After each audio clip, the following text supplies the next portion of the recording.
Why does the Bible make such a big deal about sex and marriage? Okay, cool. Yeah. So, hey, parents, now's a good time to go earmuffs for the kids, not for you. PG-13 warning. Yeah, we're gonna go a little PG-13 here because the story of Abraham, Sarah, Hagar, and Ishmael is a little PG-13. Is that basically Sarah says to Abraham, "Go sleep with my servant." Yeah. And maybe you get a kid that way. And this is a great place for us to really be practical about what it means to take things into our own hands versus waiting on God. Because what happens here is they take something into their own hands and it violates God's plan for marriage and the family. And it does so sexually, right? Boil this down to what it is. Abraham is going to have sex with a woman who's not his wife. And that's outside of God's plan. God's plan, one man, one woman together for life, right? Committed to only one another. So why is this such a big deal? Yeah.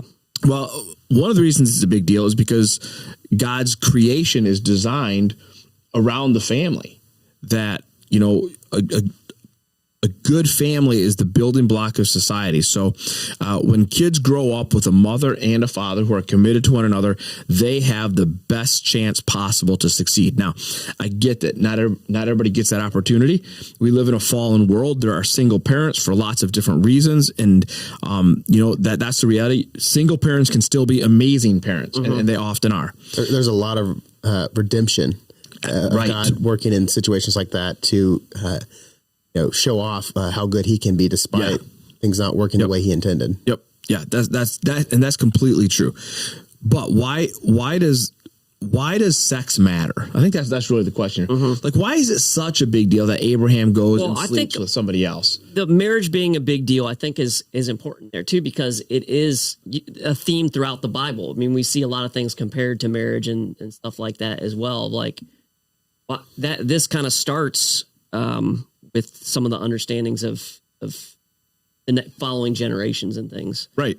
Yeah. I mean, you see the breakdown of the marriage here, and you're going to see it again 2 generations down the road. Because actually, Isaac and Rebecca have a pretty good marriage, which is kind of funny. But then, we're not going to talk about this anymore. But Isaac actually might be the best of the patriarchs, right? He gets the least amount of press in Genesis, but he might be the best. Right, I know what you mean. But I thought that kind of the point, right? Is there's not a lot of drama when you just do what God tells you to do, and right. He's and got some problems. His kids liked him too. Both of his sons liked him, but then you have Jacob, right, who has the 2 wives and the 2 concubines, and you see this massive dysfunction with their kids. But to circle back to this, because we need to hit this point, and it's worth hitting. This is a good setting for it. Yeah, because I can't talk about this on a Sunday morning. Yeah, right. So when we talk about sex and why the Bible says what it says about sex is reserved for a man and a woman who are married and committed to each other. So if you're having sex with someone who's not your husband or someone who's not your wife, then you're outside of God's plan and you're taking things into your own hand. And however you rationalize it, however you excuse it, if you're having sex with someone who you are not married to, you're outside of God's plan. And why is this a big deal? Well, let me walk through it. So number one, there are 3 reasons for sex. There's probably more than that. Let me give you 3. The 3 big ones. Number 1 is for pleasure. It's fun, right? That's a given. It's a good time. That's okay. Good. Done. Number two, it's for bringing people together, right? It's a massive act of intimacy. Nothing makes people more intimately connected to each other than having sex together, which is, why it's designed for marriage and why a relationship should build up to that point, right? The whole idea is I meet somebody, we date, we court, whatever you want to call it. We like each other. You continue to like each other. We make commitments to each other. And then we engage in this act of intimacy to bind us together even more. Our culture's flipped that. Because now it's like the first thing we do is we hook up.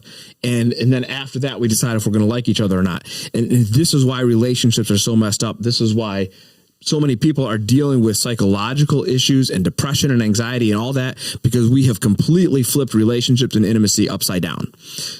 Number 3, the reason is to have kids, right? There's no other way to have kids than sex. I mean, I know we can technically reproduce the reproduction, but it's still the same thing, right? And this is why marriage is reserved for one man and one woman, because that's what it takes, a man and a woman together, and that's where the baby comes from. And here's the thing. God designed it so that when we do it his way, the intimacy is in the right time, in the right place, and it builds the relationship.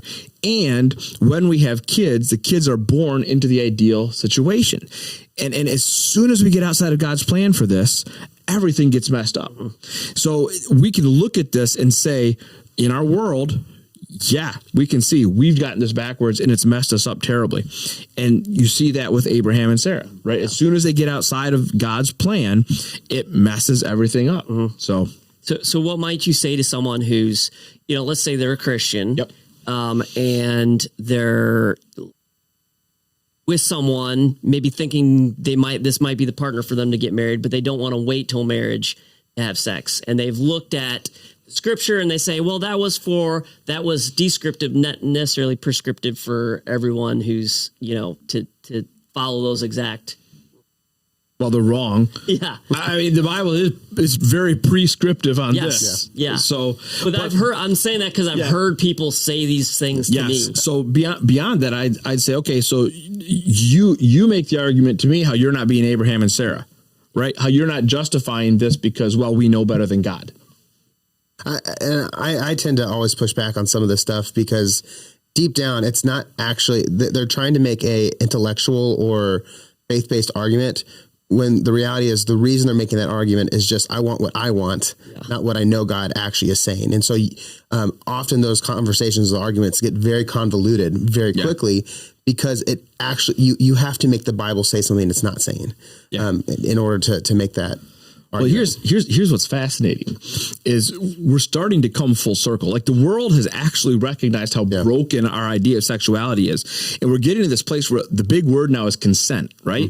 Like we shouldn't engage in this without consent from each other. So how much longer is it before we get to a point where we say, hey, before two people have sex with each other, they should have some kind of a contract together. We're already there. There are consent apps, which are basically making essentially a contract or a covenant between two individuals declaring consent. And it's like, you're so close because that's like part of what marriage is that covenant, that commitment, and that contract together.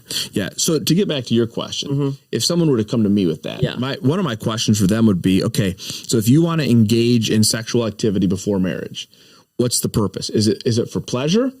Is it to increase your intimacy, or is it to have kids? Yeah. Right. And answer me that question, and then I'll help you understand, what the answer to your question is. Because if they say it's just for pleasure, I'll say then you should wait, because that's right. I would say that's probably the lowest of the intended goods. But the reality is that's probably the reason. Right. Yeah. If they say, well, it's to increase intimacy, then I would say, well, why would you not want that to be in marriage? Right. And if they say it's to have kids, again, I would say, why would you not want that to be in marriage? And while we're on this topic here, because people really aren't getting to know each other like in the past, dating apps, and people don't really meet people in person as much anymore. But there's definitely an increase in people watching pornography and all the sites that exist on there. I mean, this is in the same line of not waiting on God and not following his plan for marriage, because that leads into how you view sexual relationships. So what the devil has always done is create a counterfeit of God's good gifts, right? That's always what he does. And what is pornography? It's easy intimacy, right? It's an intimacy without the commitment, without the hard work, without the trouble. I can have this feeling of intimacy, but it's empty, because as soon as it's done, I need more. It doesn't fill you up. It's not fulfilling. But our world buys into the counterfeits that Satan offers so quickly and easily. Yeah. And it's something we need to be, as parents, need to be very vigilant and aware of all the many places that stuff exists. Yeah. Yep. There's this thought I've been hearing come from certain places on the internet where people are essentially advocating that I'm going to say sexual expression So be it pornography or promiscuity or whatever, is actually because people have a need that must be met, and because it's a need, you have a right to that thing, and so because of that, they justify things like pornography and sex working and all that kind of stuff. And this comes back to that patiently waiting piece, is that it is better to wait and be denied something you think you need and trust that God will provide in his timing and meet your needs than it is to take those things into your own hand and to satisfy those cravings on your own. Yeah. And it's but it requires you to have faith. And often I think a lot of people slip into this because it's actually out of not trusting God. Say, I don't trust that God is going to, I think single guys all the time, like, God, I want a wife, but it's hard right now. And so it's like, but in your waiting, trust that God will provide. And when you don't trust him to provide is when you slip into some of those things that are just not good for you. Yeah.